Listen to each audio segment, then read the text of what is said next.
All right, we just got in here to the thermal pool.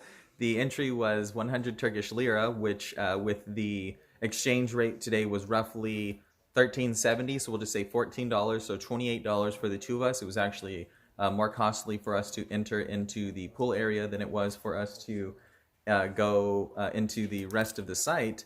With the price of entry, there is restrooms, changing rooms, and showers, and also included in the price of your ticket is a locker. Our locker is here. You get the classic wrist key dealie here, and we're gonna head over and jump in the pool and try to get some views. All right, guys, you're not allowed to have electronics in there, so no GoPros, no waterproof cameras, nothing in the pool. You are allowed to take video from the outside, which I find kind of silly. One guy did have his phone in there taking photos of his wife, so he must have snuck it in. So if you got a waterproof GoPro or something, sneak it in. But I've had Rachel stay in here so I could get some video. So this is... Look how cool this is, you guys. This is so neat. It's so deep there. What, you're about 5'8"? So I think this sign over there says 3.5 meters. So yeah, I was going to say you're about 5'8", I would say. It's definitely 3 times your height, so I was going to say roughly about 15, 16 feet. This is the deepest area. There's another area here that actually you can't access, but it's very, very deep here. And it's very warm here too. I think this is the warmest spot in the whole area. For sure. And then on the other side here, I'll have her go over there and I'll record her. There's a bit shallower area, and there's a rope I'll show you. So here's where you enter in, and then it kind of wraps through and comes under this bridge, and these bridges are glass so you can see through them. That's pretty neat. And then this area here is really the shallow area. This is maybe where the kids would usually be, and then there's that rope there. So just on the other side of that rope where she's about to go under is it drops off, and it's really deep. And then I'm gonna walk over here and meet her on this other far side.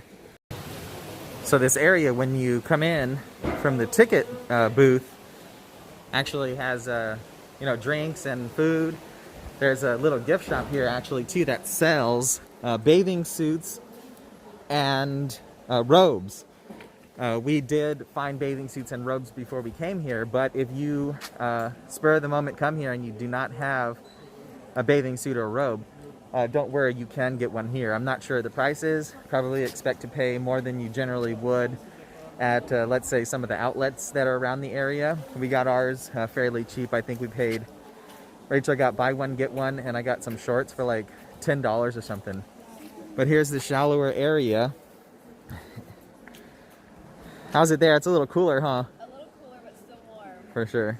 And it's neat because all of the columns and stuff are here. Right, so there's the different columns as you go along, and you can kind of sit on them and relax and enjoy it. So there's a definite difference in the temperature between this side and that side. So I did just take a peek at one of the bathing suits. So Rachel has a two-piece there. At the outlet that we went to, she was able to get 2 for 1, two-piece bathing suit, and I got these red netted swimming trunks, and we paid 39 Turkish lira for the two pieces and 1 swim trunk, and I think that was roughly like $6. And one two-piece here was 230 Turkish lira, which is roughly 30 USD. So significant difference in price. Of course, you're going to pay a premium if you get it here. So I would recommend bringing one, and if you did not bring one, stop along the outlets on the way in. There's a bunch on the highway heading towards, is it Denizli? Denizli and or Pamukkale. You'll see them along the highway, and you can get yourself a bathing suit there. So this area is really neat. You can really see all the columns. The guy, when we came in, was saying that the pool itself is pretty old, but there was actually some motels here. I think he was saying there was upwards of 4 or 5 motels, and they've torn them all down, which is nice, and you're just left with this beautiful ancient pool. And so it's a very lovely time. It was a bit pricey to come in here, but if in consideration, if you make the trip, spend the money, soak for a bit. We soaked for maybe upwards of an hour. It's actually getting a bit more full now because I assume the tour buses and stuff are arriving. When we were in here, it was just this family and one other guy. So let's see, there was 3, 4, there was 6 of us total, and now there's maybe 3 times as many people in there now. So if you get here early, you'll have it more to yourself. And certainly come in the off season, because it's February 3rd, but it still is pretty warm. Someone was telling us that it was 36 degrees Celsius, so it's upwards of you know, a little bit above body temperature, and it was quite enjoyable, I think. All right, looks like we're heading out. So you just kind of swim out. There's this nice waterfall. Let it beat on your back as you leave.